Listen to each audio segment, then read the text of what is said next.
कृष्ण माता जी डाला। हरे कृष्णा सभी को। आज हम भगवत गीता का ही 6th चैप्टर ध्यान योग। किसी ने पढ़ी है भगवत गीता? तो उसी में संक्षेप में करेंगे, पूरा चैप्टर तो नहीं कर पाएंगे लेकिन मेन मेन श्लोक जो है हम करेंगे। तो कहा जाता है कि जब भगवान कृष्ण अर्जुन को भगवत गीता सुना रहे थे तो वो बहुत प्यार से कभी पिता बन के सुना रहे थे, कभी माता बन के सुना रहे थे, और कभी बोलते हैं गुरु बन के कृष्ण अर्जुन को पूरी भगवत गीता सुना रहे थे। लेकिन ज्यादातर वो एक माँ के समान समझा रहे थे अर्जुन को। जैसे माँ अपने बच्चे को एकदम प्यार से समझाती है ना बात, वैसे आप देखोगे तो पूरे भगवत गीता में ज्यादातर भगवान अर्जुन को एक माँ की तरह समझा रहे हैं। तो यह 6th चैप्टर जो है ध्यान योगा, ध्यान योगा को हम अष्टांग योगा भी बोलते हैं। आजकल सुनते हैं ना ये वर्ड अष्टांग योग, सब लोग कर रहे हैं, है ना? तो उसके बारे में भगवान पहले श्लोकों में, पहले के कितने श्लोक हैं, पहले के 32 श्लोक में भगवान पूरा अर्जुन को ध्यान योग या अष्टांग योग के बारे में समझाते हैं। तो आप लोगों को भी थोड़ा बहुत तो आइडिया ही है ना अष्टांग योग मतलब क्या, क्या करना चाहिए। ये जो सो कॉल्ड अष्टांग योग है आजकल का, क्या बोलते हैं? जो टीचर्स जाते हैं आप योगा क्लास, या क्या बोलते हैं, क्या करना चाहिए? कौन बताएगा? प्राणायाम। प्राणायाम करना चाहिए, वेरी गुड। और क्या? एक्सरसाइज। एक्सरसाइजेस करना। तो एक्सरसाइज कैसे करते हैं, क्या नियम होते हैं एक्सरसाइज के? और खाली पेट करते हैं। हाँ वेरी गुड, खाली पेट भी होता है। और अर्ली मॉर्निंग मोस्टली हाँ, प्रेफर। कुछ कुछ लोग बोलते हैं कि अर्ली मॉर्निंग करना चाहिए। और क्या होता है उसमें? मेडिटेट करना। Meditate, very good, that was one of the main points, meditate करना है, मेडिटेशन। ऐसे अनगिनत रूल्स बताते हैं। लेकिन यहाँ कृष्ण क्या बता रहे हैं अर्जुन को, वो हमें सुनना है। तो कृष्ण बताते हैं कि सबसे पहला रूल है ध्यान योग का, कि अष्टांग योग का, कि हमें एकांत स्थल पे जाना चाहिए। जैसे पहाड़ पे या जंगल में, पहले जैसे लोग ऋषि मुनि जाते थे ना अष्टांग योग करना होता था उन्हें, तो सबसे पहले वो जंगल या पहाड़ पे जाके एकांत स्थल पे बैठते थे। तो ये सबसे बड़ा पहला रिक्वायरमेंट है। फिर सेकंड रिक्वायरमेंट क्या है कि अ, आप आपको एक सीट, जो आसन पे बैठना होता है, वो कुशाग्रास का होना चाहिए। और उसके ऊपर आपको मृग की चमड़ी मतलब डियर स्किन, कुशाग्रास के ऊपर डियर स्किन बिछाना होता है। और फिर डियर स्किन के ऊपर एक मुलायम कपड़ा रखकर फिर उसके ऊपर आपको बैठना होता है, ये रूल है। और वो जो आसन होता है वो ना तो एकदम नीचे जमीन पर होना चाहिए और ना तो बहुत ज्यादा हाइट पे होना चाहिए। ये भी एक रिक्वायरमेंट कृष्ण ने बताई है। फिर वो आगे भी बहुत बोलते हैं, बताते हैं। मैं तो एकदम संक्षेप में बता रही हूँ। अगर हम ध्यान योगा को डिस्कस करने जाएंगे तो 4 लेक्चर्स लग जाएंगे, लेकिन ये जो मेन पॉइंट्स हैं कृष्ण जो बता रहे हैं वो मैं बता रही हूँ। चौथा वो बोलते हैं कि आपको एकदम इरेक्ट बैठना है। आपका सिर, गर्दन और शरीर एकदम सीधे लाइन में रहना चाहिए, एकदम इरेक्ट बैठना चाहिए आपको। और आपका पूरा ध्यान, आपका पूरा मन, आपकी इंद्रियां सब कृष्ण के ऊपर होनी चाहिए, आपके परमात्मा के ऊपर, सोल के ऊपर, उसके ऊपर केंद्रित होनी चाहिए। आपको आपका मन नियंत्रण करके पूरे समय परमात्मा के ऊपर ध्यान करना है, मेडिटेट करना है, जैसे माता जी ने कहा अभी। तो वो एक रिक्वायरमेंट है। और क्या कहा कृष्ण ने? उन्होंने कहा कि अष्टांग योग में आपको क्या बोलते हैं, और क्या रूल्स हो सकते हैं? हाँ, ना ज्यादा खाना है और ना कम खाना है, ज्यादा भी नहीं खाना है तो कम भी नहीं खाना है। ऐसे अनगिनत रूल्स एंड रेगुलेशंस होते हैं अष्टांग योगा का। सबको मालूम है पतंजलि सूत्रज हैं योगा के। आपको एकदम ठीक से बैठना है, ब्रीदिंग पे कंट्रोल करना है, पूरे तरह अपने मन को नियंत्रित करना है। ऐसे भगवान ने अर्जुन से कहा कि ये सब रूल्स तुमको फॉलो करने पड़ेंगे। तो फिर जब अर्जुन ने ये सब रूल्स सुने तब उसने क्या कहा कृष्ण से, तो हम अभी वर्स टू वर्स पढ़ेंगे और उसका एक्सप्लेनेशन समझेंगे।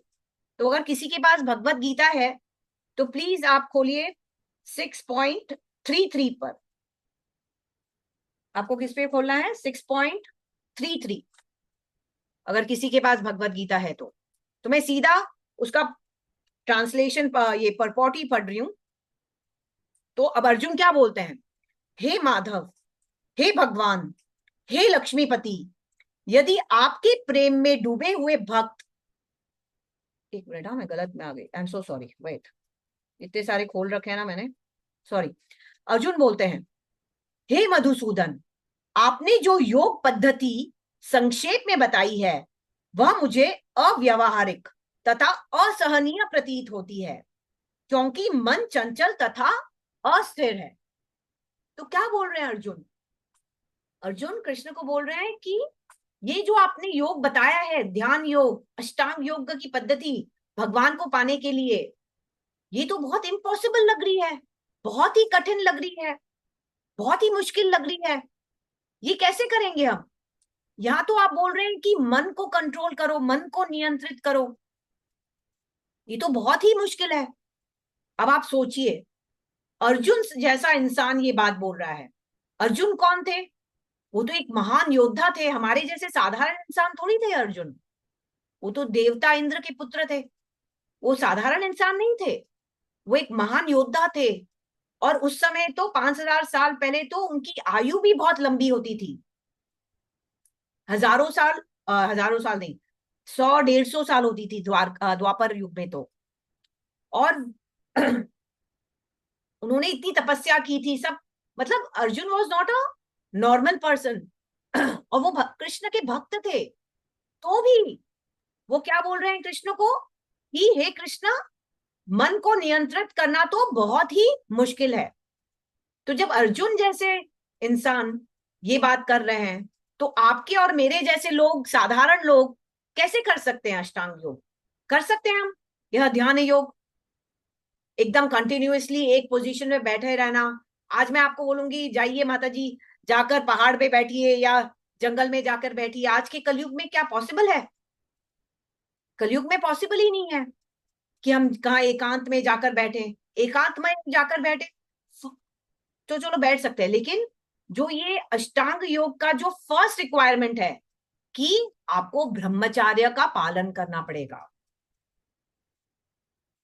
क्या ये योगा क्लासेस बताती हैं आपको? वो नहीं बताती। वो तो अष्टांग नियम, योग के बहुत नियम होते हैं, जैसे ब्रह्मचार्य पालन करना, एकांत में रहना, सही खाना खाना, कम खाना खाना, तो बहुत अनगिनत मन को नियंत्रित रखना। तो ये अनगिनत रूल्स एंड रेगुलेशंस हैं। जब अर्जुन ने ये रूल्स एंड रेगुलेशन सुने तब वो स्वयं बोल रहे हैं कृष्ण को कि ये तो बहुत ही कठिन है, बहुत ही असंभव है मेरे लिए। तो ये जो yoga classes, so called yoga classes जो चल रहे हैं अभी, वो सिर्फ ढकोसला है, वो सिर्फ एक्सरसाइज है। क्योंकि योग का क्या मतलब है? किसी को मालूम है योग का क्या मतलब है? कोई बता सकता है? Union with God. That's right, very good माता जी, it is union with God. तो ये जो सो कॉल्ड योगा क्लासेस जा रहे हैं, they are not yoga classes, they are just exercise classes. योग मतलब भगवान से जुड़ना, किसी तरह से भगवान से लिंक होना। जो चीज हमें भगवान से लिंक करती है, जैसे भक्ति योग, ध्यान योग, ज्ञान योग, इसलिए वो योग कहलाते हैं, क्योंकि वो हमें कृष्ण से जोड़ते हैं। लेकिन ये जो आजकल की जो योगा क्लासेस चालू हैं वो सिर्फ एक्सरसाइज है, वो किसी भी तरह हमें भगवान से नहीं जोड़ते हैं। तो यहाँ चैतन्य महाप्रभु खुद कह रहे हैं, श्रील प्रभुपाद अपने एक्सप्लेनेशन में लिखते हैं कि मन को नियंत्रित नहीं कर सकते हम, तो क्या करना चाहिए हमें? तो वहां श्रील प्रभुपाद बोल रहे हैं हमें कि चैतन्य महाप्रभु स्वयं भगवान, उन्होंने हमें सोल्यूशन दिया है कि जो मन को नियंत्रित नहीं कर सकता उसे संकीर्तन यज्ञ करना चाहिए। क्या करना चाहिए? संकीर्तन यज्ञ। वो क्या है? चांटिंग द हरे कृष्णा महामंत्र। तो क्या होगा? जब हम धीरे धीरे चांटिंग करेंगे तो धीरे धीरे हमारा मन कृष्ण पर केंद्रित होगा। तो यह सॉल्यूशन चैतन्य महाप्रभु देकर गए हैं हमें। तो अब नेक्स्ट वर्स में अब अर्जुन क्या बोल रहे हैं फिर से? हे कृष्ण, मन चंचल, अशांत, हठी और बहुत मजबूत है, और मैं सोचता हूं कि इसे वश में करना वायु को नियंत्रित करने से भी अधिक कठिन है। अर्जुन क्या बोल रहे हैं कि हमारा ये जो मन है ये बहुत ही चंचल है और इसको वो एक जगह पर स्थिर होता ही नहीं है। तो इसीलिए इसको कंट्रोल करना तो ऑलमोस्ट इम्पॉसिबल है। अर्जुन बोल रहे हैं कि मैं अपनी मुट्ठी में हवा को पकड़ सकता हूं लेकिन अपना मन नियंत्रित कर नहीं सकता। तो आप सोच सकते हैं कि अगर क्या हम और आप कर सकते हैं? हवा को मुट्ठी में हम पकड़ सकते हैं? कोई नहीं पकड़ सकता। तो यहां अर्जुन बोल रहे हैं कि मन को नियंत्रित करना तो हवा को पकड़ने से भी ज्यादा कठिन है, ऐसा वो वे कह रहे हैं।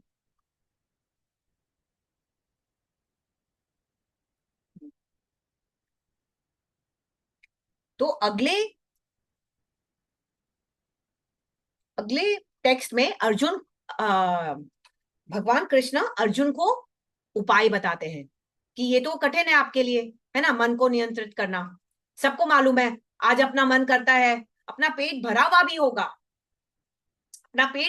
होगा, लेकिन आइसक्रीम शॉप देखेंगे तो अपन क्या बोलेंगे? अरे मन कर रहा है आइसक्रीम खाने का, है ना।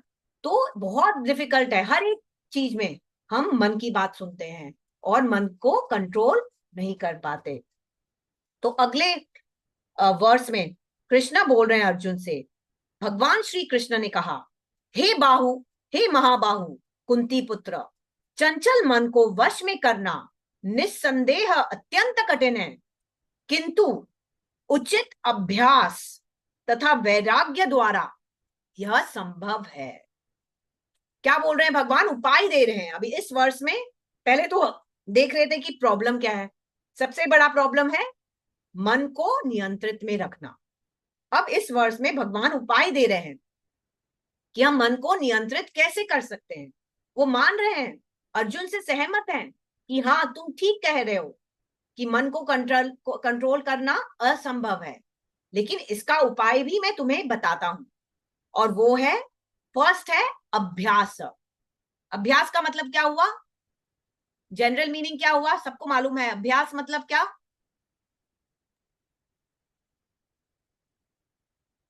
हाँ माता माता जी, बोलिए ना। इसमें तो प्रैक्टिस हुआ। Very good, very good. इसमें हुआ practice. Practice makes a man perfect, है ना, सेइंग ऐसा, है ना। तो यहां बोल रहे हैं, कृष्ण खुद बोल रहे हैं कि हमें भक्ति जो है हमें लंबे समय तक प्रैक्टिस करनी चाहिए, लंबे समय तक भक्ति का अभ्यास करना चाहिए। अभ्यास का ये एक मीनिंग हुआ। और दूसरा मीनिंग ये है अभ्यास का कि वही काम करना चाहिए हमें जो कृष्ण से जुड़ा हो, जो कृष्ण भक्ति से जुड़ा हो। ये दो मीनिंग है, सब लोग याद रखिएगा। एंड ऑफ द लेक्चर में सबको पूछूंगी अभ्यास का मीनिंग क्या है। एक तो है कि लंबे समय तक हमें भक्ति करनी चाहिए, भक्ति का अभ्यास करना चाहिए, प्रैक्टिस करना चाहिए। और दूसरा मीनिंग है कि हमें वही काम करना चाहिए जो कृष्ण से जुड़ा हो या कृष्ण भक्ति से जुड़ा हो। तो भक्ति कैसे कर सकते हैं हम? सबको मालूम है नौ विधि भक्ति, है ना। अभी इसमें मैं सिर्फ टच करूंगी। भक्ति 9 प्रकार की है, नवविधि भक्ति। कौन सी 9 है? कौन बताएगा?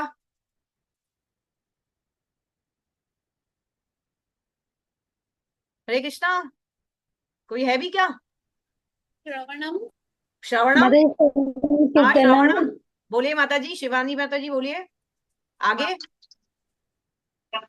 अर्चनम, I think ठीक है, something is very there. Good, बोलते जाइए। श्रवणम, कीर्तनम, श्रवणम कीर्तनम विष्णु, स्मरणम वंदनम, पादसेवनम, वेरी गुड, पादसेवनम, वेरी गुड, अर्चनम, अर्चनम, हाँ बोलिए अपेक्षा दास्यम, दास्यम, दास्यम, दास्यम। साख्यम और आत्मनिवेदनम। Very good mother, very good. मैं वापस 9 बोलती हूँ आप लोगों को। फर्स्ट इज श्रवणम, सुनना, कीर्तनम, जप करना या कीर्तन करना, स्मरणम, याद करना, वंदनम, अर्चनम, पाद सेवनम, और साख्यम, दास्यम, साख्यम, और लास्ट है आत्मनिवेदनम। ये सब हमें आता है, लेकिन मेन कौन सा है? श्रवणम, श्रवणम, कीर्तनम, स्मरणम। ये 3 फर्स्ट जो है वो सबसे इंपॉर्टेंट है। हमें ज्यादा से ज्यादा कृष्ण कथा सुननी चाहिए, ज्यादा से ज्यादा भगवान हरे कृष्ण महामंत्र सुनना चाहिए, ज्यादा से ज्यादा जप करना चाहिए। हम क्यों बोलते हैं आपको कि ज्यादा से ज्यादा जप कीजिए? क्योंकि जितनी आप प्रैक्टिस करोगे, जितना आप जप करोगे, उतना आप भक्ति में आगे बढ़ पाओगे। इसीलिए श्रवणम, कीर्तन और स्मरणम बहुत ज्यादा इंपॉर्टेंट है। लेकिन आप अगर बोले तो आप बोलेंगे कि इतने लंबे समय तक क्यों अभ्यास करना है? हमें लंबे समय तक इतना अभ्यास क्यों करना पड़ रहा है? 1 दिन 2 दिन करने से क्यों नहीं भक्ति मिल जाती हमें, है ना? लंबे समय तक अभ्यास क्यों करना, प्रैक्टिस क्यों करना, चांटिंग इतने सालों साल क्यों करना है? क्योंकि हम हमारे जो इतने पहले जो अनगिनत जन्मों के, करोड़ों जन्मों के जो पाप कर्म इकट्ठा हो गए हैं, उसके कारण हमारा मन स्थिर नहीं हो पाता चांटिंग में। सब लोग का यही प्रॉब्लम होता है कि माता जी हमारा माला लेकर तो बैठते हैं, लेकिन मन स्थिर नहीं हो पाता, एक जगह ध्यान नहीं जाता, माला के ऊपर ध्यान नहीं होता। वो वही कारण है, एक ही कारण है, और वो है कि हमारे पाप कर्मों के जो फल जो इतने इकट्ठा हो गए हैं, उसके कारण हमारा मन नियंत्रित नहीं हो पाता। तो जैसे जैसे हम जप करेंगे, जैसे जैसे हम जप करेंगे, वैसे वैसे हमारे पाप कर्म के फलों का नाश होता जाएगा। वे नष्ट, पाप कर्म नष्ट होते जाएंगे।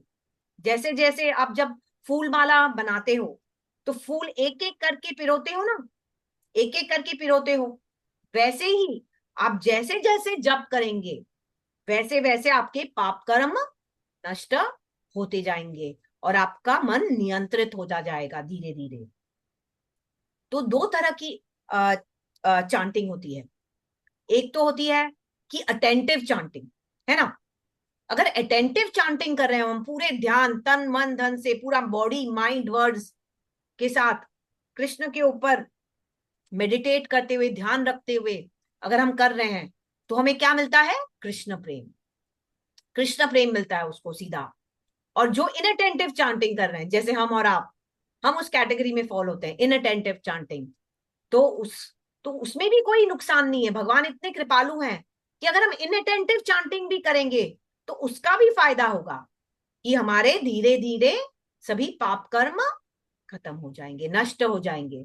और जैसे जैसे पाप कर्म खत्म हो जाएंगे, तो वैसे वैसे हमारा हृदय निर्मल होता जाएगा, हमारा मन कृष्ण के ऊपर केंद्रित होता जाएगा, और हम भक्ति मार्ग में आगे बढ़ते जाएंगे, ऐसा कहा गया। और पाप कर्म कैसे कम कर सकते हैं हम?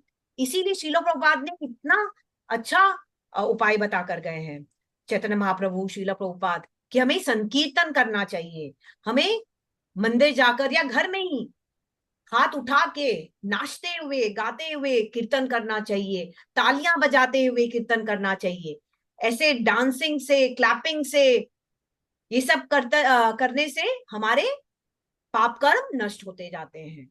तो अगर जब हम आरती करते हैं भगवान के सामने, तो कहा जाता है, आचार्यगण कहते हैं कि जब आरती करते समय भगवान का चेहरा देखते हैं, तब हमारे जन्मों के, करोड़ों जन्मों के ब्रह्म हत्या पाप खत्म हो जाते हैं।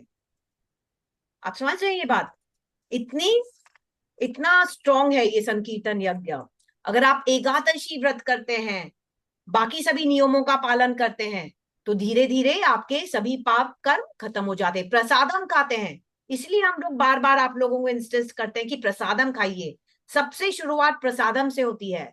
भगवान को भोग लगाया, गया प्रसादम अगर आप खाएंगे तो धीरे धीरे आपका हृदय निर्मल होता जाएगा, आपके पाप कटते जाएंगे।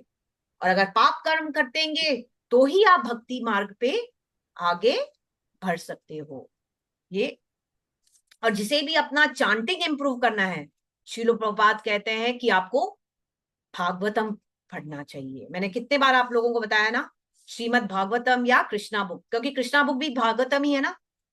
तो जो भागवतम पढ़ेगा, आप सिर्फ हफ्ते भर तक भागवतम पढ़िए और साइड बाय साइड चांटिंग कीजिए। फिर आप एक हफ्ते बाद मुझे खुद बताएंगे, बोलेंगे कि माता जी अभी तो चांटिंग बहुत बढ़िया हो गई, बहुत बढ़िया हो गई। ऐसे और एक मैंने एक नया अभी एक प्रभु जी ने कहा था कि जब आप चांटिंग करते हो तब आप मेंटली वृंदावन में चले जाओ। क्या करो आप? मेंटली वृंदावन में चले जाओ कि मैं अभी ट्रेन से जा रही हूँ, फिर वृंदावन में उतर रही हूँ, और फिर पहले यमुना स्नान कर रही हूँ, फिर यहाँ कृष्ण बलराम मंदिर जा रही हूँ, फिर सभी सातों गोस्वामी मंदिर जा रही हूँ। ऐसे एक एक स्थल जो हम जाते हैं ना वृंदावन में, ऐसे मेंटली आप सोचिए कि मैं जा रही हूँ और साथ साथ में चांटिंग कीजिए। तो इतनी अच्छी चांटिंग होगी आपकी, पूरा मन केंद्रित होगा। शुरू में थोड़ी तकलीफ होगी, लेकिन धीरे धीरे आप वो भी कर पाओगे। सब प्रैक्टिस है। यहाँ क्या बोल रहे हैं? स्वयं कृष्ण बोल रहे हैं कि अभ्यास, अभ्यास करना जरूरी है।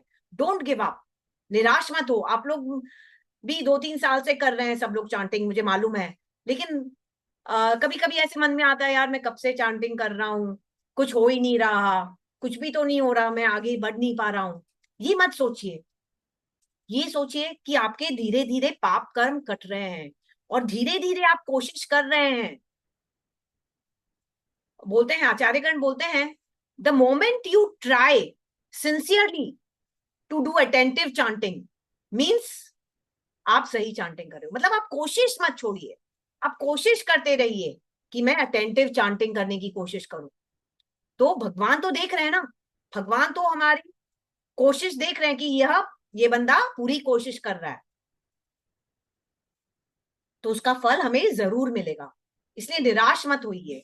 मेरे साथ भी कुछ सालों पहले, 10 साल पहले ऐसा हो रहा था कि मैं कर रही हूँ चांटिंग, कर रही हूँ चांटिंग, लेकिन ऐसा लग रहा है कुछ हो ही नहीं रहा, आगे भी नहीं बढ़ रहे हैं, कुछ भी नहीं हो पा रहा। ऐसा लग रहा था कि छोड़ दो। फिर कोई अचानक एक भक्त मिल गए, हमारे जो सीनियर डिवोटी थे, जो मैं जानती थी उन्हें। तो मैंने उनको मेरा प्रॉब्लम बताया कि भाई मुझे कुछ आगे ही नहीं बढ़ पा रही मैं भक्ति में। तो वो प्रभु जी ने कहा कि आप कुछ मत, आप चांटिंग मत छोड़िए, आप बस चांटिंग करती रहिए, निराश मत होइए। एक दिन ऐसा आएगा कि भगवान प्रकट हो जाएंगे।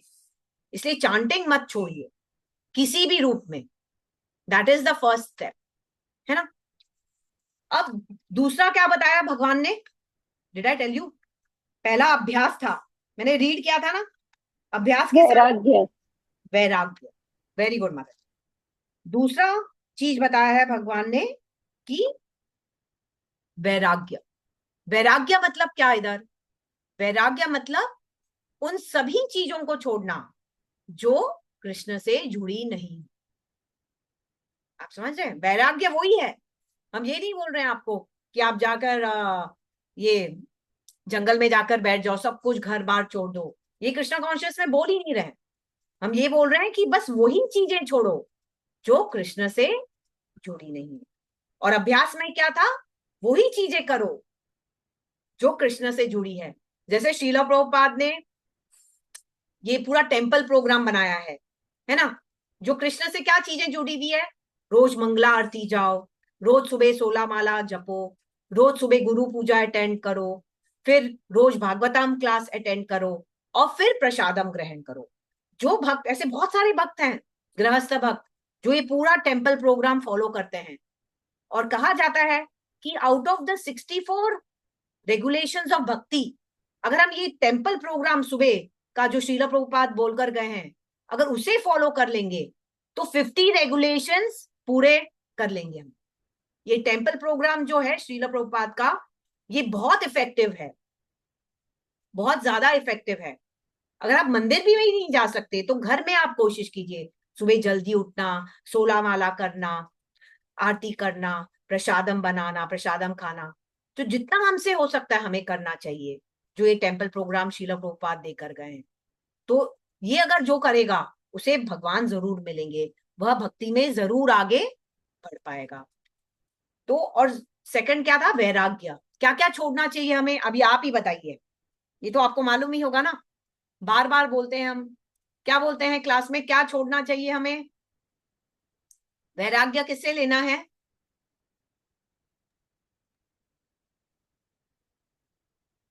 माता जी मैं बताऊं? बताइए ना, प्लीज बताइए। We have to follow the four regulative very principles. Good, no meat eating, no illicit No sex, yeah, gambling, no, no तो यही तो है। हाँ, और no intoxication and no gambling. Very good माता जी। तो यही बार बार जो हम बोल रहे हैं कि ये सब फॉलो करना है, ज्यादा रेस्टोरेंट्स, मॉल या मूवीज के लिए नहीं जाना है, ये सब जो भी चीजें कृष्ण से जुड़ी नहीं हो, I know we are all गृहस्थस, लेकिन ये एक साथ एक दिन में नहीं छोड़ना है, धीरे धीरे धीरे धीरे कोशिश करनी है। अगर हम 10 बार जा रहे हैं तो उसको 4-5 बार कर दीजिए, कम, धीरे धीरे कम कीजिए। एक साथ, मैं, मुझे भी मालूम, मैं भी कुछ करती हूँ, लेकिन मैंने धीरे धीरे कम करने की कोशिश की है कि हम कम तो करें, एटलीस्ट पूरी तरह से बंद नहीं कर सकते तो, लेकिन वो 4 रेगुलेटिव प्रिंसिपल्स तो पूरी तरह बंद करने हैं। हाँ, मैं, don't get confuse, 4 regulative principles तो पूरी तरह बंद करने हैं, लेकिन जैसे मॉल जाना या रेस्टोरेंट जाना, तो ये सब जो चीजें कृष्ण से जुड़ी नहीं हो वो एटलीस्ट कम तो कीजिए, पूरी तरह नहीं बंद कर सकते हैं तो भी। तो बोलते हैं कि चांटिंग करते समय, ये पॉइंट रह गया मेरा, सब लोग बोलते हैं कि चांटिंग करते समय माता जी बहुत नींद आती है। आती है ना, सबको नींद आती है यहाँ, आई एम श्योर। ऐसा कोई है जिसे नींद नहीं आती? है कोई ऐसा? कभी आती कभी नहीं आती है। अरे हाँ, देन ठीक है, आप एकदम पहले मीनाक्षी। पहले पहले आती है, फिर हाँ, जब स्टडी हो जाता है फिर नहीं आती। या दैट्स राइट माता जी। तो यहाँ आचार्यगण बोल रहे हैं कि ये जो नींद आती है ना, वो बीमारी का लक्षण है। इसका ये मतलब है कि हम भक्ति मार्ग में आगे नहीं बढ़ रहे। द फैक्ट, अगर अगर यहाँ कोई होता कि वो बोलता कि नहीं मुझे नींद नहीं आ रही है, मतलब वो भक्ति मार्ग में आगे बढ़ रहा है, वो भक्ति मार्ग में काफी आगे बढ़ गया है। तो इसमें भी 3 तरह है। अगर आप चांटिंग करते समय सो रहे हो, नींद आ रही है, मतलब आप थोड़े से बीमार हो, थोड़े से डिजीज्ड हो, लिटिल डिजीज्ड। लेकिन आप भागवतम पढ़ते समय अगर आपको नींद आ रही है, then you are more diseased, और बीमार हो। लेकिन अगर आप कीर्तन करते समय, कह रहे हैं कि अगर कीर्तन करते समय भी आपको नींद आ रही है, मतलब आप बहुत ही ज्यादा बीमार हो, मोस्ट डिजीज्ड, बहुत ज्यादा बीमार हो, कि कीर्तन करते समय जब इतना म्यूजिक बज रहा है, सब नाच रहे हैं, गा रहे हैं, तभी भी आपको नींद आ रही है, मतलब आप बहुत ज्यादा बीमार हो। तो सब लोग अपना अपना स्थिति समझ लीजिए, कौन डिजीज्ड है, कौन मोर डिजीज्ड है, और कौन मोस्ट डिजीज्ड है। हम सबको अप्लाई होता है, मुझे भी अप्लाई होता है ये। और कभी कभी मुझे बहुत शर्म आती है, अरे यार अभी तक है ना हम यही स्टेज पर हैं, यही है। तो ये हो गया 2 पॉइंट्स जो कृष्ण ने कहा, अभ्यास और वैराग्य। फिर आगे कृष्ण क्या बोल रहे हैं अर्जुन से? वो बोल रहे हैं अगले वर्स में कि जिसका मन असंयमित है उसके लिए आत्म साक्षात्कार कठिन कार्य है, परंतु जिसका मन संयमित है और जो उचित साधनों द्वारा प्रयत्न करता है उसे सफलता अवश्य मिलती है, ऐसा मेरा मत है। तो कृष्ण क्या बोल रहे हैं कि जिसका मन कंट्रोल में है उसके, तो उसके लिए कुछ भी इम्पॉसिबल नहीं है। तो वो सेल्फ रियलाइजेशन हो सकता है, सेल्फ रियलाइज्ड हो सकता है, आत्म साक्षात्कार हो सकता है। फर्स्ट रिक्वायरमेंट क्या है? मन को कंट्रोल करना। लेकिन जिसका मन उसके कंट्रोल में नहीं है तो वह आत्म साक्षात्कार नहीं हो सकता। तो यहां हम देखते हैं कि हमारा मन हमारा फ्रेंड भी बन सकता है और हमारा एनिमी भी बन सकता है। अगर हम मन को कंट्रोल करके उसे भक्ति में लगाएंगे तो वो हमारा फ्रेंड बन जाएगा। अगर हम अनकंट्रोल्ड माइंड होगा, वो बोलेगा नहीं भाई मेरे से तो नहीं हो रहा, मेरे से तो ना चांटिंग हो रहा है या ना कुछ हो रहा, मैं तो जा रहा हूं, मैं तो घूमने फिरने जा रहा हूँ मस्ती करने जा रहा हूँ, मेरे से नहीं होता ये सब। तो मैक्सिमम पॉपुलेशन तो ऐसे ही है ना, वो कंट्रोल ही नहीं कर पाते। हम जिसको भी बोलते हैं कि आइए चैंटिंग कीजिए, कृष्ण कथा सुनिए, वो नहीं कर पाते। क्यों? क्योंकि उनका मन वश में नहीं है। वो बोलते नहीं, मुझे भी टीवी देखना है, मुझे थिएटर जाना है, मुझे रेस्टोरेंट जाना है, मॉल जाना है, फ्रेंड से मिलने जाना है। क्योंकि उनका मन केंद्रित नहीं है, वो नियंत्रण में नहीं ला पा रहे अपने मन को, मन के अनुसार काम कर रहे हैं। क्या हमें मन के अनुसार काम करना चाहिए? आज तो मेरा बहुत मन कर रहा है कि मैं जाऊं बाहर, फ्रेंड्स लोगों से मिलूं करूं, लेकिन अगर हम मन के अनुसार काम करेंगे तो जीवन में आध्यात्मिक क्या, भौतिक चीजें भी हम पा नहीं पाएंगे। यही तो हो रहा है। आजकल की जनरेशन क्या कर पा रहे हैं? मन के हिसाब से सोते हैं, मन के हिसाब से उठते हैं, समय का कोई पाबंदी नहीं है, पूरा जंक फूड खा रहे हैं, जबकि सबको मालूम है कि वो अच्छा नहीं है। सिगरेट पी रहे हैं, गैम्बलिंग कर रहे हैं, ड्रिंकिंग कर रहे हैं, मीट ईटिंग कर रहे हैं, सबको मालूम है ये गलत है। हर एक जन को मालूम है कि वो गलत काम कर रहा है, लेकिन वो क्यों नहीं कर रोक पा रहे अपने को? क्योंकि उनका मन उनके वश में नहीं है। अब आप लोगों ने अपना मन वश करके कि नहीं भाई हमें लेक्चर सुनना है। आपके घर में भी 100 काम है, मुझे मालूम है, 100 काम है सबके, सब गृहस्थ हैं इधर, लेकिन आपने अपने मन को कंट्रोल किया और कहा कि नहीं, ये मेरे आध्यात्मिक प्रगति के लिए जरूरी है, ये बहुत जरूरी है, इसलिए मैं आज लेक्चर अटेंड करूंगा। इसीलिए आप सब बैठे हो मन को नियंत्रित करके। तो यही कृष्ण बोल रहे हैं कि जो लोग मन को कंट्रोल कर सकते हैं वो ही कृष्ण को पा सकते हैं। बार बार लिखा है भगवत गीता में, जो अपने मन को नियंत्रित कर सकते हो। अब इंद्रियों को नियंत्रित, मन अगर कंट्रोल हो गया तो इंद्रियां ऑटोमेटिकली कंट्रोल हो जाएंगी। तो बार बार भगवत गीता में लिखा है, जो मन और इंद्रियों को कंट्रोल कर पाएगा वो ही कृष्ण को पा सकेगा। हम क्या करते हैं जनरली, थोड़े दिन थोड़ा माला कर लेते हैं, 4 माला जो है, और वीकली एक लेक्चर सुन लेते हैं, और फिर बाकी पूरे हफ्ता क्या करते हैं? आराम करते हैं, रोज टीवी देखते हैं, रोज यहाँ जाते हैं वहां जाते हैं, सब सब काम हम करते हैं। तो आचार्यगण कह रहे हैं कि जो आदमी एक तरफ तो इंद्र तृप्ति कर रहा है और साथ साथ में आत्म साक्षात्कार होने की कोशिश कर रहा है, तो वो क्या हुआ? वो वैसे ही हुआ जैसे अग्नि हम ही खुद जला रहे हैं और फिर अग्नि में पानी भी हम ही डाल रहे हैं। हम सोचेंगे कि ये आत्म साक्षात्कार का ये भक्ति योगा भी हम कर लें और साथ साथ में इंद्रिय तृप्ति भी कर लें, तो ये पॉसिबल नहीं है, ये पॉसिबल नहीं है। एक तरफ तो हम अग्नि जला रहे हैं, भक्ति योग की अग्नि जला रहे हैं, और फिर इंद्रिय तृप्ति करते हुए हम वही अग्नि के ऊपर पानी फेंक रहे हैं। जैसे एक हाथी होता है, हाथी क्या करता है? 1 घंटे तक पानी में नहाता है, नदी में नहाता रहता है, अपने ऊपर पानी फेंकता रहता है, फेंकता रहता है, एकदम अपने आप को स्वच्छ कर लेता है। लेकिन जैसे ही वो नदी से बाहर निकलता है, वो क्या करता है? अपने ऊपर मट्टी फेंकने लगता है, मट्टी फेंकने लगता है। तो वैसे हम भी हैं, हम थोड़ी देर के लिए करते हैं भक्ति और फिर बाकी समय हम इंद्रिय तृप्ति करते रहते हैं। क्यों? क्योंकि हमारा मन अभी तक हमारे कंट्रोल में नहीं हुआ है।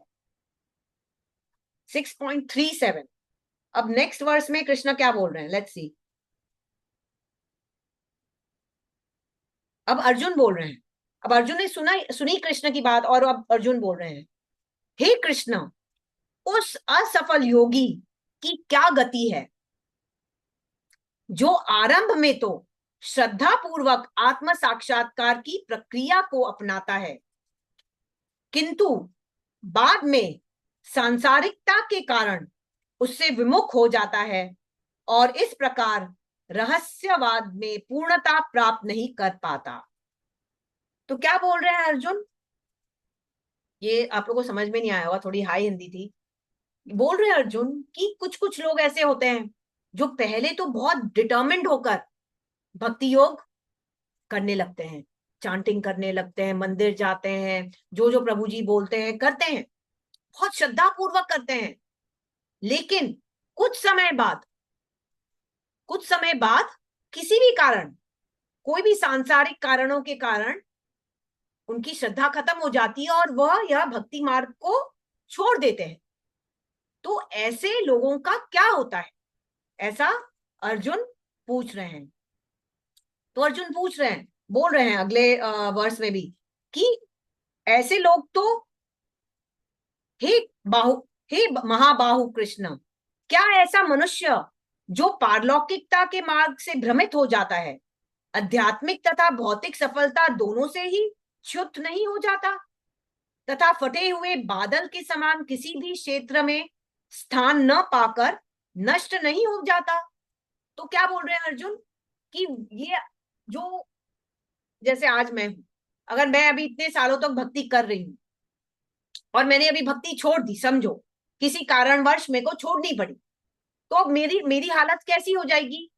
ना तो मैं भौतिक क्या बोलते हैं ना, जीवन में अग्रसर हूं, ना भौतिक जीवन में मैं कुछ कर पाई, और ना ही आध्यात्मिक पथ पर मैं आगे बढ़ पाई, है ना।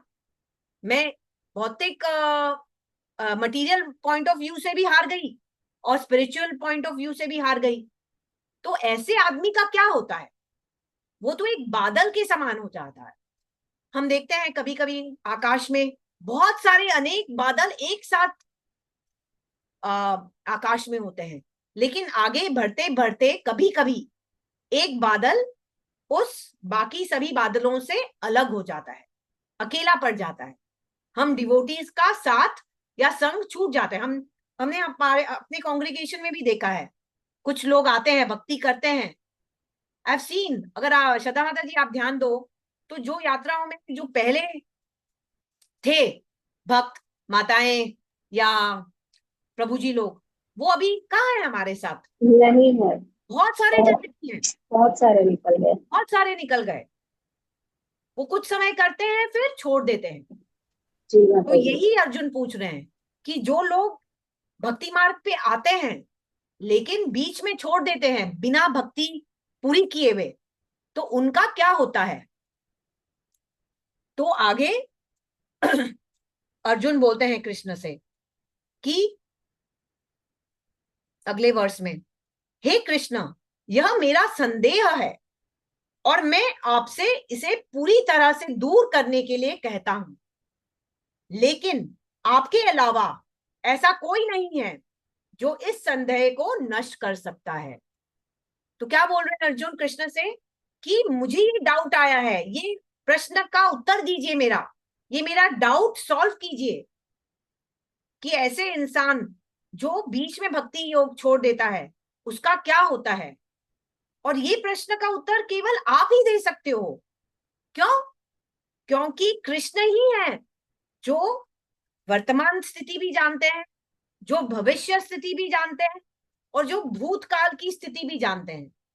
इसलिए केवल कृष्ण ही ये जवाब दे सकते हैं कि ऐसे व्यक्ति का क्या होगा जो बीच में भक्ति योग छोड़ देता है ना। अब कृष्ण बोलते हैं, अब कृष्ण अर्जुन को बोलते हैं, क्या जवाब देते हैं ये मैं सीधा आपको पढ़ के बताती हूँ। एक सेकंड। 6.40। कृष्ण अर्जुन को जवाब देते हैं कि हे पार्थ, जो भी भक्ति मार्ग पर चलेंगे वे वर्तमान स्थिति, जो भी भक्ति मार्ग पर चलेंगे वे वर्तमान स्थिति से उन्नत स्थिति में ही जाएंगे। क्या बोल रहे हैं भगवान कि जो भी भक्ति मार्ग पे चलेगा वो जो प्रेजेंट सिचुएशन है उसकी, उससे बेटर ही सिचुएशन पे जाएगा वो। आप समझ रहे हो? आगे कृष्ण क्या बोलते हैं, तुम चिंता मत करो, जो व्यक्ति पुण्य कर्म करता है उसकी दुर्गति कभी नहीं होती। तो यहाँ कृष्ण अर्जुन को और हम सभी को क्या संदेश देना चाह रहे हैं कि भक्ति मार्ग पर चलने का फायदा ही फायदा है। आप लोग समझ रहे हैं मेरी बात?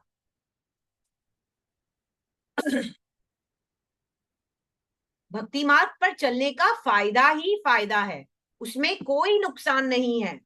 अगर हमने थोड़ी सी भी भक्ति की, थोड़ी सी भी भक्ति की, तो हम एक बेटर सिचुएशन में ही जाएंगे, जो प्रेजेंट सिचुएशन से उन्नत स्थिति पे ही पहुंचेंगे। हमारा कभी विनाश नहीं होगा, हमारा कभी दुर्गति नहीं होगी, विनाश नहीं, दुर्गति नहीं होगी जो भक्त होता है। और इसी के बारे में नारद मुनि क्या कहते हैं, वो नारद मुनि व्यासदेव से कहते हैं श्रीमद् भागवतम में इसी के बारे में, कि जो मनुष्य, जो व्यक्ति अपना सब कुछ भौतिक त्याग कर कृष्ण की शरण लेता है, कृष्ण के चरण कमलों की शरण लेता है, वह कभी लेता है तो क्या लिखा है इसमें, उसे कभी कोई नुकसान नहीं होता। आप समझ रहे हो, उसमें लिखा है कि भगवान की शरण लेता है तो उसे कोई नुकसान नहीं है।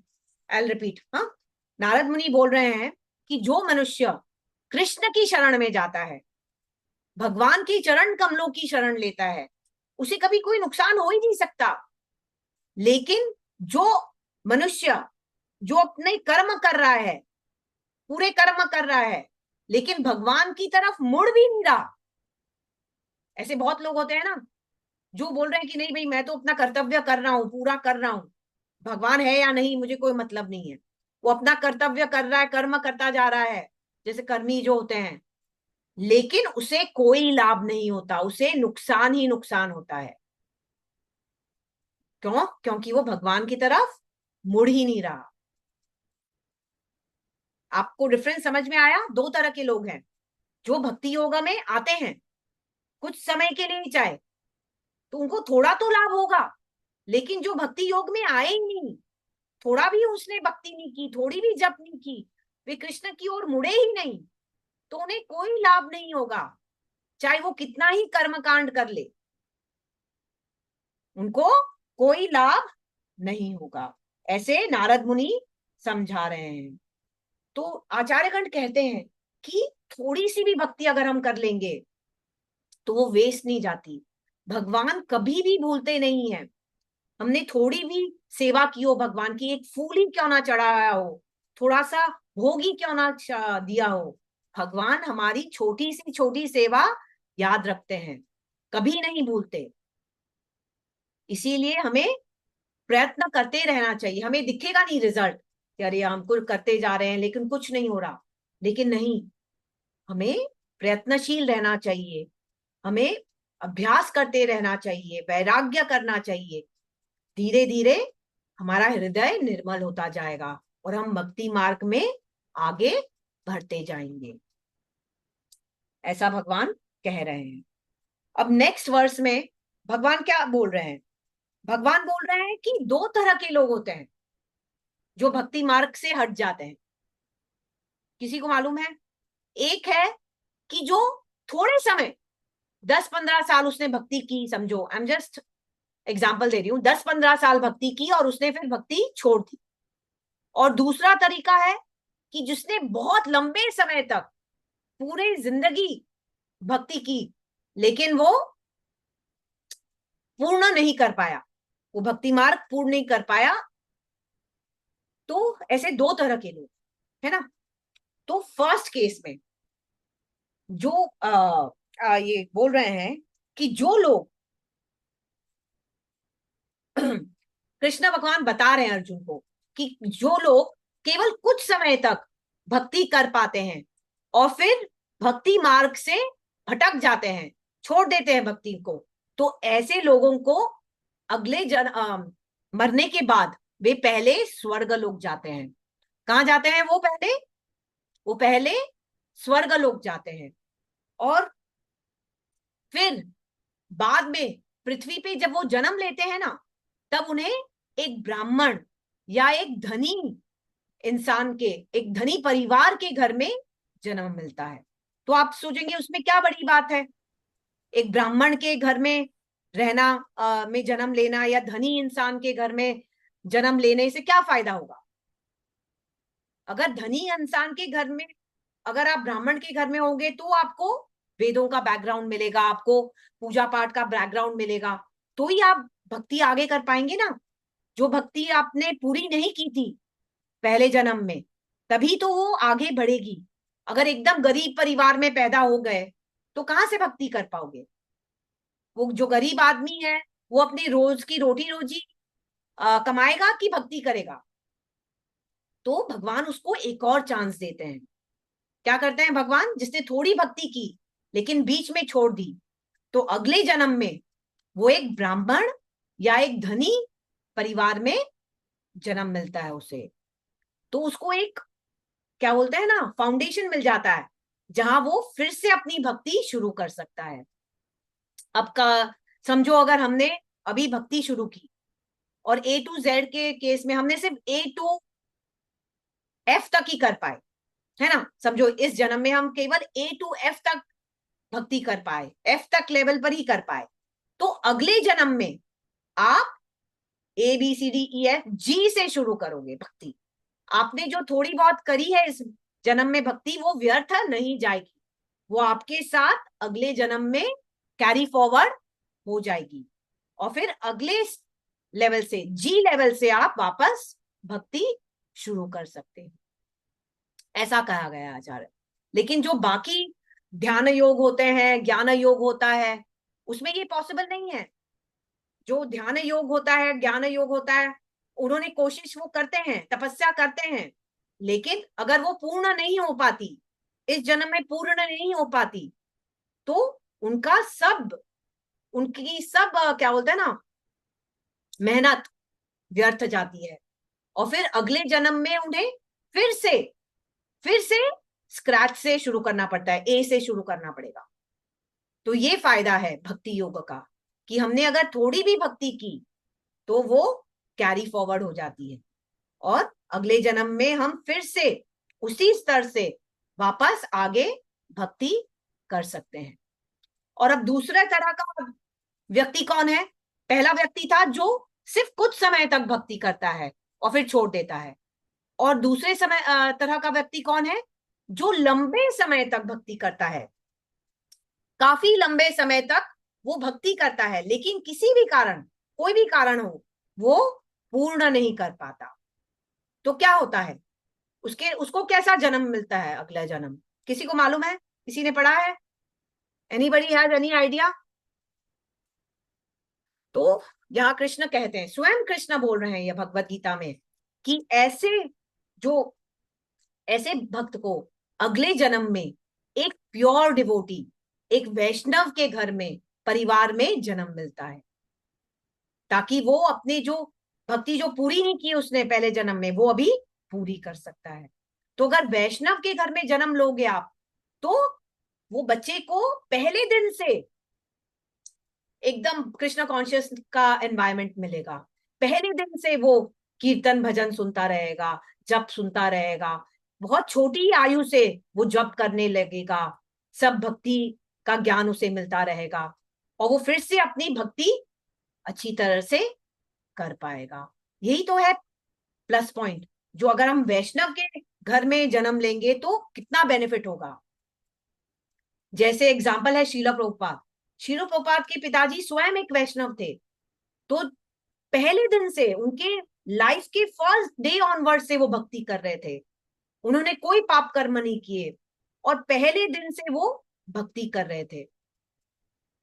तो ये जैसे परीक्षित महाराज है, परीक्षित महाराज का भी एग्जाम्पल है। परीक्षित महाराज किसके पुत्र थे? अभिमन्यु, पांडवों के ग्रैंडसन थे। तो पांडव कितने बड़े वैष्णव थे, है ना।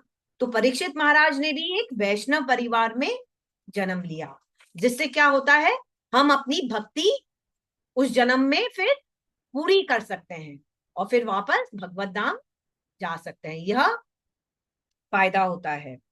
जो वैष्णव परिवार में जो बच्चा होता है, उसे शुरू से ही मालूम होता है कि कृष्ण ही परम पुरुषोत्तम भगवान है। उसे कोई कंफ्यूजन नहीं होता है कि ये देवी या ये देवता भगवान है, वो है, उसे कोई कंफ्यूजन नहीं होता। उसे पहले दिन से मालूम होता है कि कृष्ण परम पुरुषोत्तम भगवान है। तो बच्चे पैदा, यहाँ अपने इस्कॉन में इतने सारे भक्त हैं, और बच्चे पैदा करने की कोई मनाही नहीं है। इनफैक्ट शास्त्रों में दिया गया है कि हमें बच्चे पैदा करने चाहिए, लेकिन हमें बच्चों को भक्त बनाना चाहिए, वो जरूरी है। और वो नहीं हम कर पा रहे हैं। हम अपने बच्चों को भक्त बना ही नहीं पा रहे हैं। हम देख रहे हैं मंदिरों में भी कि माता पिता है वैष्णव, लेकिन भक्त बच्चे कभी कभी नहीं बन पाते। हमें बच्चों को ट्रेन करना चाहिए भक्ति मार्ग पे, ताकि वो आगे जाके वो भी भगवत धाम वापस जा सके, अपना जन्म सुधार सके। तो इस बारे में श्रीमद् भागवतम में नारद मुनि क्या कहते हैं, ये मैं आपको बताती हूँ पढ़कर। वो बोलते हैं कि अगर कोई भक्त भक्ति मार्ग से गिर भी जाता है तो वो कर्मी लोगों की तरह नहीं गिरता, क्योंकि जिस व्यक्ति ने एक बार कृष्ण के चरण कमलों का अमृत चख लिया होता है, वह उस आनंद को बार बार स्मरण करने के अतिरिक्त और कुछ नहीं करता। तो क्या बोल रहे हैं नारद मुनि कि जो एक बार भक्ति मार्ग में आ जाता है, वो अगर गिर भी जाए, लेकिन वो कर्मियों की तरह वो पूरी तरह से डिटैच नहीं हो सकता कृष्णा कॉन्शियसनेस से। क्यों? क्योंकि उसने भगवान के चरण कमलों का अमृत चख लिया है।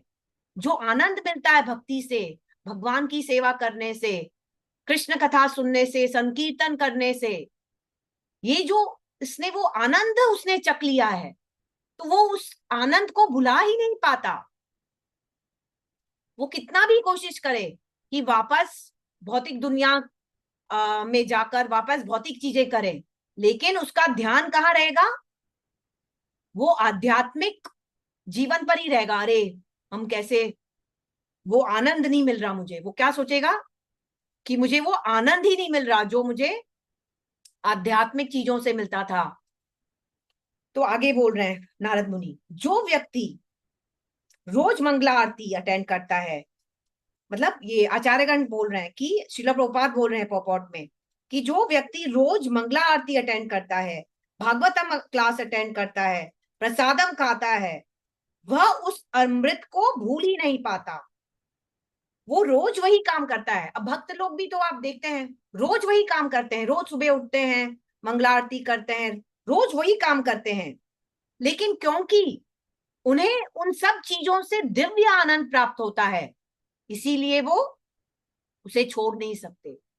दिव्य, आज हम सब लोग यहाँ दिव्य आनंद के पीछे भाग रहे हैं कि हमें हैप्पीनेस मिल जाए, जॉय मिल जाए, लेकिन वो सब चीजें हमें भौतिक चीजों में नहीं मिलेगी। ये सब जब तक हम कृष्ण की ओर नहीं मुड़ेंगे, आध्यात्मिक जीवन की ओर नहीं मुड़ेंगे, तब तक हम वो जो सुख जो हम ढूंढ रहे हैं ना, सब वो मिलेगा ही नहीं। वो केवल आध्यात्मिक जीवन में ही मिल सकता है वो सुख। कृष्ण के चरण कमलों का अमृत पीकर ही हमें वह सुख मिल सकता है। कभी कभी अपने पुरानी लिखा है, अपने पुरानी बुरी आदतों के कारण अगर कोई भक्ति मार्ग से गिर भी जाता है, कभी कभी कोई गलत लत होती है किसी को पीने की, किसी को, तो हम कभी कभी कोई भक्त गिर जाता है भक्ति मार्ग पर, तो वही तो भी वह रस जो भक्ति में मिला था वह भूल नहीं पाता, इसीलिए वे फिर से भक्ति में आ जाते हैं। क्या बोल रहे हैं आचार्यगण कि लोग जो भक्ति से कभी कभी गलती से छोड़ भी देते हैं, तो इस जन्म में नहीं तो अगले जन्म में वो फिर से भक्ति करने लगते हैं। और वो बोल रहे हैं भागवतम में 10वें अध्याय में, देवता जब कृष्ण देवकी के गर्भ में थे, तब वो प्रार्थना कर रहे हैं कृष्ण से, और क्या बोल रहे हैं देवतागण कृष्ण से? वो बोल रहे हैं, हे माधव, हे भगवान, हे लक्ष्मीपति, यदि आपके प्रेम में डूबे हुए भक्त कभी कभी भक्ति मार्ग से भटक जाते हैं, तो वे अभक्तों की तरह नहीं गिरते, क्योंकि आप फिर भी उनकी रक्षा करते हैं। देखिए कितना इंपॉर्टेंट मैसेज है कि अगर हम गलती से भक्ति मार्ग से डेविएट भी हो जाएं, तो भी भगवान हमें नहीं छोड़ते। बोलते हैं कृष्ण बहुत पॉजेसिव है। एक बार आप कृष्ण के शरण में चले जाते हैं ना, तो भटक भी गए तो भी कृष्ण आपको नहीं छोड़ते। वन वे ट्रैक है, जैसे बोलते हैं ना, ये सब मूवीज में होता है ना कि आप एक बार वो गलत विलेन से जाकर मिल लिए तो आप अब वो उसकी गैंग को नहीं छोड़ पाते। वैसा ही सेम प्रिंसिपल यहाँ है। एक बार आप कृष्ण को से जुड़ गए किसी ना किसी प्रकार से, तब कृष्ण आपको नहीं छोड़ते। कैसे ना कैसे करके कृष्ण आपको वापस भक्ति में ले आते हैं। तो यहाँ बोल रहे हैं देवता कि आई रिपीट अगेन, तो वे अभक्तों की तरह नहीं गिरते क्योंकि आप फिर भी उनकी रक्षा करते हैं। इस प्रकार वे निर्भय होकर अपने विरोधियों के सिरों को पार कर जाते हैं और भक्ति सेवा में आगे बढ़ते रहते हैं। तो ये कैसे हो पाता है? आप बोलोगे ये प्रैक्टिकल नहीं है, लेकिन ये ऐसा सच है। जो ध्यान योग कर रहे हैं, जो ज्ञान योग कर रहे हैं, कर्म योग कर रहे हैं, जो डिफरेंट टाइप्स ऑफ योगा, वो सब अपने खुद के बल के ऊपर आगे बढ़ने की कोशिश कर रहे हैं। वो क्या कर रहे हैं? खुद के बल पर। अब मैं ध्यान योगा कर रही हूं तो मेरे ऊपर है ना पूरा। It is up to me to meditate, to sit properly, है ना, to keep my neck straight, to keep my head straight. सब कुछ मेरे ऊपर है कि मैं एकांत में जाकर बैठूं। पूरा दायित्व मेरे ऊपर है, मेरे क्षमता के ऊपर बेस करता है, तो ही मैं अष्टांग योगा कर सकती हूँ। लेकिन भक्ति योग में आप कृष्ण के ऊपर निर्भर होते हो। आप पूरी तरह कृष्ण की कृपा पर निर्भर होते हो। आपके हाथ में कुछ नहीं होता, आप कोशिश करते हो और कृष्ण आपको आपकी मदद करते हैं। आप सोचोगे कि मैं मेरे बल पे भक्त बन जाऊंगा, तो नहीं हो सकता। सिर्फ मैं ही भगवत गीता पढ़ लूं, मैं ही भागवतम पढ़ लूं, मैं ही तो विदाउट गुरु एंड कृष्ण कृपा हम नहीं कर सकते। तो कृष्ण की कृपा से ही हम आगे बढ़ सकते हैं, तो हम ज्यादा प्रोटेक्टेड रहते हैं। बाकी योगों में हम प्रोटेक्टेड नहीं रहते। जैसे एक बच्चा होता है, मैं आपको समझाती हूँ, यह एक मैंने लिखा है।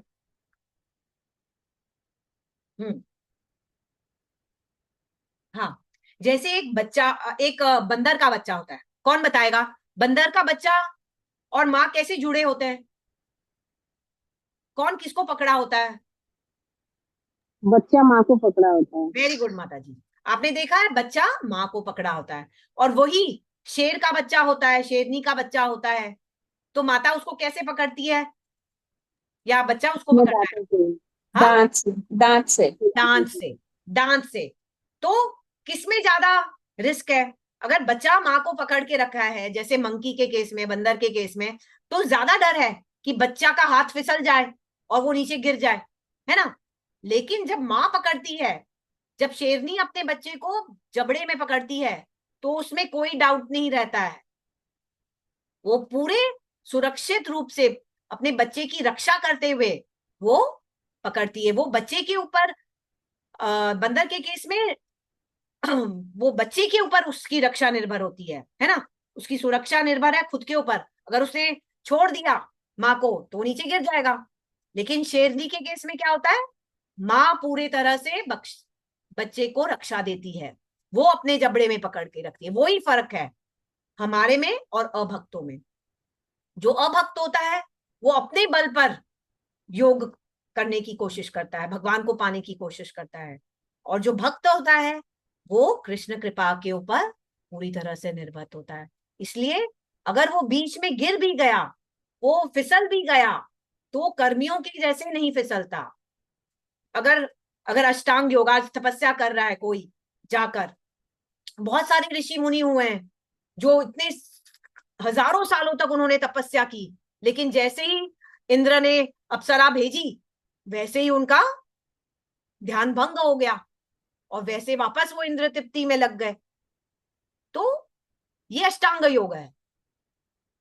लेकिन जो भक्त होता है वो इंद्र तृप्ति में, अगर इंद्रियां उसको विचलित नहीं कर सकती। क्यों? क्योंकि भगवान की कृपा होती है उस पर। ऐसे बड़े बड़े भक्त भी होते हैं, जैसे मैं नाम मुंह पे नहीं आ रहा, ये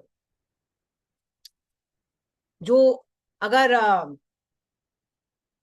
हरिदास ठाकुर जी है ना, हरिदास ठाकुर जी है ना, कि वैश्या सामने भी आ गई उनके, तो भी वो उनका मन विचलित नहीं हुआ, उनका मन, उनकी इंद्रियां विचलित नहीं हुई। क्यों?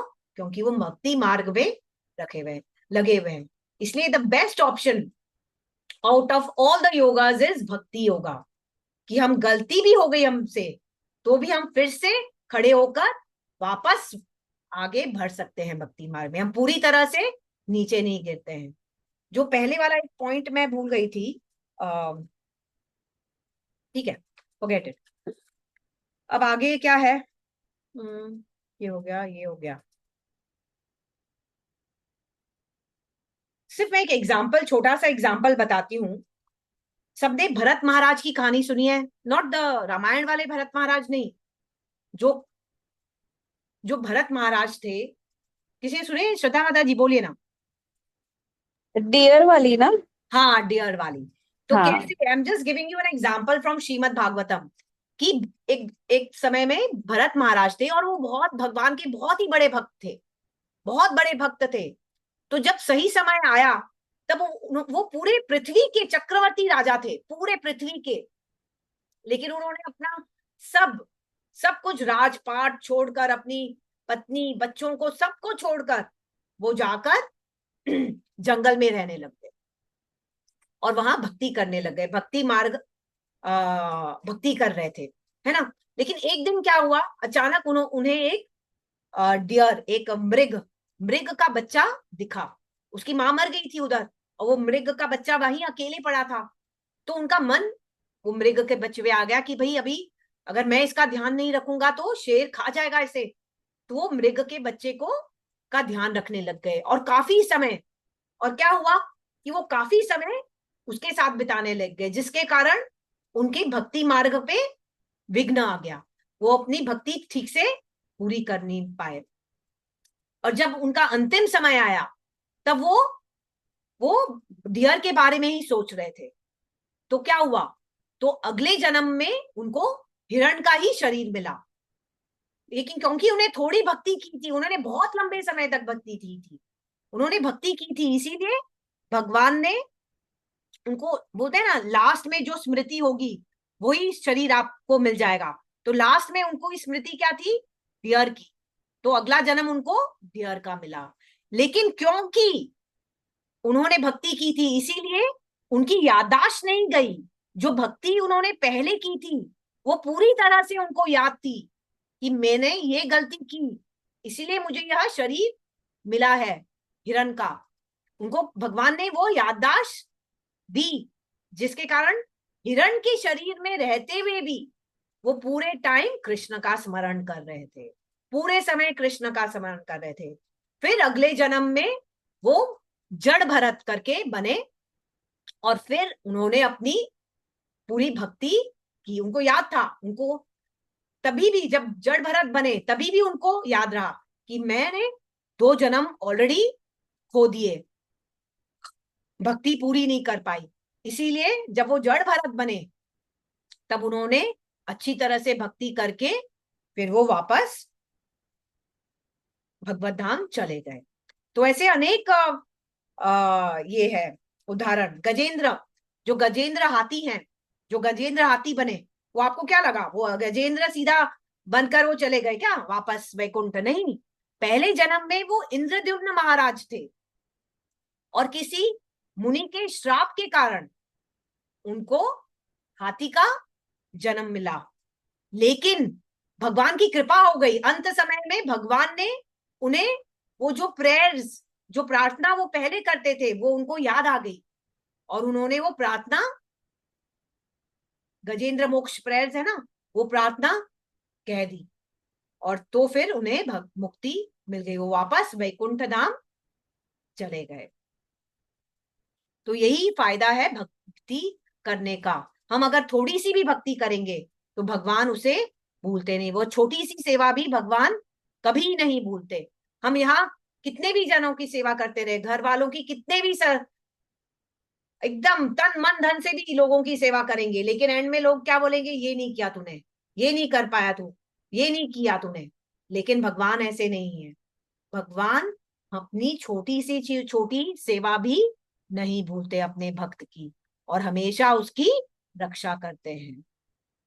तो भक्ति मार्ग पर ही हमें चलना चाहिए, उसमें कोई नुकसान नहीं है, कोई नुकसान नहीं है, प्रगति ही प्रगति है। यही कृष्ण समझा रहे हैं अर्जुन को छठे चैप्टर में भगवत गीता के।